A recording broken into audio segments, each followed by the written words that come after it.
Jake Thompson, 23 years old with 2 million. TikTok followers and a smile that had sold everything from energy drinks to cheap sunglasses. Stood over the fallen veteran with his phone still recording. "That's what you get, old man," he said, loud enough for his camera to catch every syllable. "Maybe next time you'll move faster when someone needs to get by."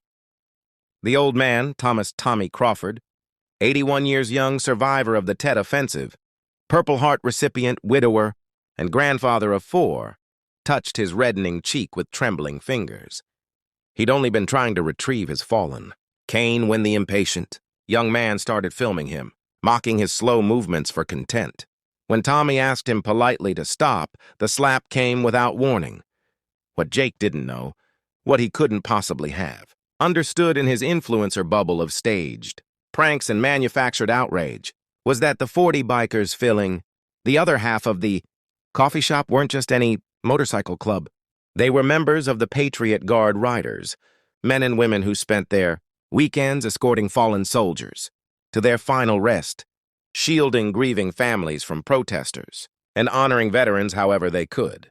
They'd stopped for coffee on their way back from a funeral service for a Marine, killed in action, and every single one of them had just witnessed something that ignited a fury they usually reserved for those who disrespected the flag-draped coffins they protected. Marcus Bear Johnson was the first to stand. At 6'4" and 260 pounds, with a gray beard that reached his chest and arms covered in military tattoos, Bear moved with surprising gentleness as he helped Tommy to his feet. "You all right, sir?" His voice was soft, respectful. Tommy nodded, though his eyes were wet. "I'm fine, son. Just embarrassed is all." Jake was still filming, catching this new development with glee. "Oh man, this is perfect! The bikers are getting involved. This is going to be epic." He panned his camera across the sea of leather vests, not noticing how each biker's jaw had set like concrete, how their eyes had gone cold as winter steel. "You think this is funny?" Bear asked, turning to face Jake. "You think hitting an elderly veteran makes good content?" Jake smirked, confidence radiating from every pore. "Dude, I barely touched him. It's just a prank. The old guy was in my way. Besides, do you know who I am? I have 2 million followers. This video's going to get me sponsorships you couldn't dream of." "Put the phone down," Bear said quietly. "Or what?" Jake's thumb hovered over the post button. "You going to hit me? On camera?" "That's assault, man. I'll sue you for everything you've got and retire at 25. What happened next wasn't violence. It was something far more devastating.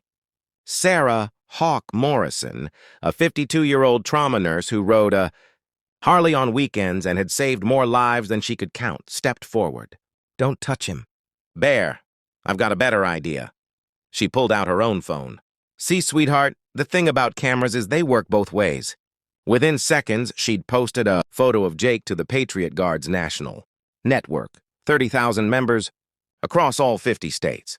The caption was simple. "This man just slapped an 81-year-old Vietnam veteran in Denver. Make sure he's famous." Jake laughed. "What's that going to do?"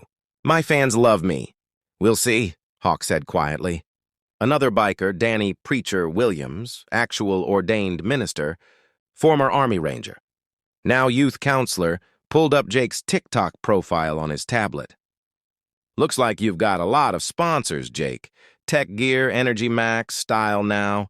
Wonder how they feel about their brand being associated with someone who hits elderly veterans?" Jake's smile faltered. "You can't—" "Already did," said Rachel Doc Chang, retired Air Force medic, now digital forensics expert. Her fingers flew across her phone screen. "Just sent the video to every email address listed on your sponsor's contact pages. Also tagged them on Twitter, Instagram, and Facebook. Public posts, by the way. Hashtags include elderly abuse, disrespecting veterans, and fake tough guy." The color drained from Jake's face. "Wait, hold on." "Oh, we're just getting started," Bear said, his voice still eerily calm. "You see, you thought you had power because you have followers." "But followers are fickle, son. Respect, real respect, that's earned through character. And you've just shown 2 million people exactly what your character looks like." Tommy Crawford, still shaky but standing straighter now, placed his hand on Bear's arm. "It's all right, folks. He's just young and foolish. We don't need to—" "With respect, sir," Bear interrupted gently. "Yes, we do.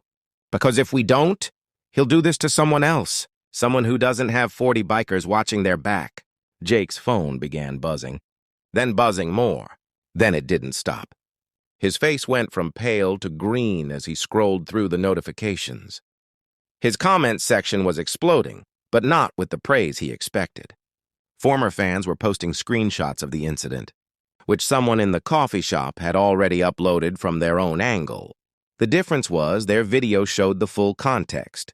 Showed Jake deliberately bumping Tommy, mocking him, refusing to let him pass, then slapping him when Tommy asked him to move. "No, no, no," Jake muttered, his fingers shaking as he tried to post an apology video, but his hands were trembling too badly to hold the phone steady. "It's too late for that," said Marcus Tank Rodriguez, corporate attorney by day, motorcycle enthusiast by weekend, and a man who'd prosecuted elder abuse cases for 15 years. "I've already forwarded everything to the Denver DA's office. Elder abuse is a serious crime in Colorado. Jake, especially when it's recorded from multiple angles." Jake's phone rang. The caller ID showed Tech Gear Partnerships. He answered, his voice cracking. "Hello?" The bikers couldn't hear the other end of the conversation, but they watched Jake's face crumble as he said, "But it was just a prank. I didn't mean, please, that's my biggest sponsor." The call ended. Jake stared at his phone like it had bitten him. It rang again. "Energy Max Legal." Again. "Style Now Corporate." Each call lasted less than a minute. Each one ended with Jake looking smaller, younger, more scared. Tommy, watching this unfold, felt something unexpected stir in his chest. Not satisfaction, but sadness. "Son," he said, addressing Jake directly for the first time since the slap. "Come here." Jake looked up, tears streaming down his face now. "I'm so sorry. I was just, my content creator coach said engagement is everything. And conflict drives engagement, and I never thought—" "Come here," Tommy repeated, his voice firm but not unkind. Jake approached like a child called to the principal's office. When he was close enough, Tommy looked him straight in the eye. "You made a choice today. A bad one. And these folks here, they're making sure you face consequences for that choice. That's fair? That's just. But I want you to understand something." Jake nodded, unable to speak. "I fought in a war where I watched boys your age die in the mud. I've buried friends, family, my wife of 57 years. I've lived through pain you can't imagine. And you know what the hardest part of getting old is? It's not the pain or the weakness. It's becoming invisible. It's having young people look through you like you're already a ghost." Tommy's voice cracked, and several of the bikers had to look away, their own eyes suddenly wet. "You didn't just slap me today, son. You told me I don't matter, that my life, my service, my dignity, none of it matters as much as your video's engagement numbers. And that's the saddest thing I've heard in years." Jake collapsed into a chair, sobbing openly now.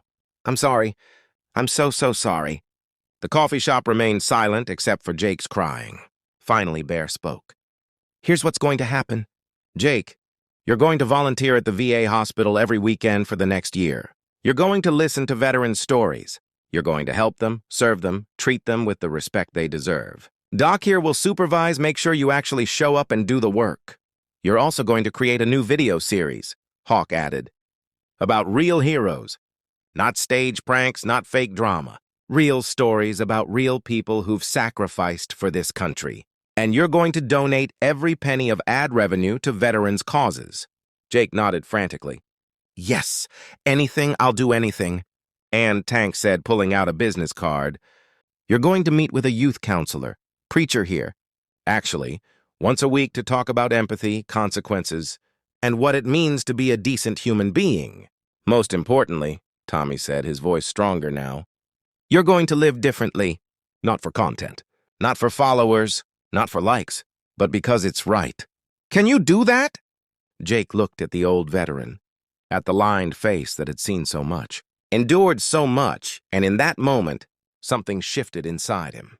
The persona cracked. The influencer facade crumbled. What remained was just a scared kid who'd made a terrible mistake and was being offered something he didn't deserve, a second chance. "Yes, sir," he whispered. "I can do that." 6 months later, Tommy Crawford sat in the same coffee shop waiting. His phone, a new smartphone, his granddaughter had taught him to use, buzzed with a notification. It was a YouTube video from Jake Thompson. The title read, "Mr. Crawford's War, A Story of Courage, Loss and Forgiveness." Tommy watched as Jake, speaking with none of his old bravado, introduced the video series he'd been creating. "I was the worst version of myself when I met Mr. Crawford," Jake said to the camera. "I thought followers meant power, that engagement meant success. I was wrong about everything." The video showed Jake's transformation, his hours at the VA, the veterans he'd met, the stories he'd recorded. His follower count had dropped to 600,000. But his comment sections now filled with genuine appreciation, with people sharing their own stories of veterans they'd known, causes they'd supported. The final segment showed Jake and Tommy sitting together, two people who should never have become friends but somehow had. "What did you learn?" Tommy asked on camera. Jake was quiet for a moment. "That every person has a story. That dignity isn't something you lose with age, it's something others steal when they forget. To see the human in front of them. That real strength isn't about dominating people for content. It's about lifting them up, especially when no one's watching." Tommy smiled. "You did good, son." The coffee shop door chimed and Jake walked in. He'd started coming every Saturday, buying Tommy's coffee, sitting with him, listening to stories that would never make it to social media, but were worth more than any viral video. Bear and several of the other Patriot Guard members were there too, their regular Saturday morning gathering. When Jake approached, Bear stood and extended his hand. "How's the volunteer work going?" "Good," Jake said, shaking it firmly. "Mrs. Chen, a Korean war nurse, taught me how to play bridge yesterday. And Mr. Williams from Desert Storm showed me photos of his grandson's graduation. He said I reminded him of his grandson, which feels like the best compliment I've ever gotten." Hawk walked over, carrying a cup of coffee she'd bought for Jake without being asked. "You're doing the work, kid. Keep it up." As they all sat together, bikers, veteran, former influencer, turned humbled student the morning, light streamed through the coffee shop windows.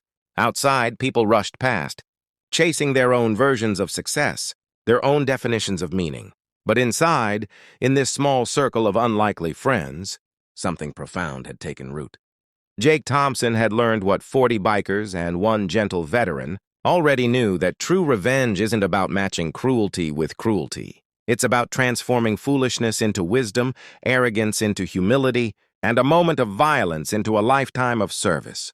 And sometimes, the most brutal. Revenge of all is simply giving someone the chance to become better than they were and watching them take it.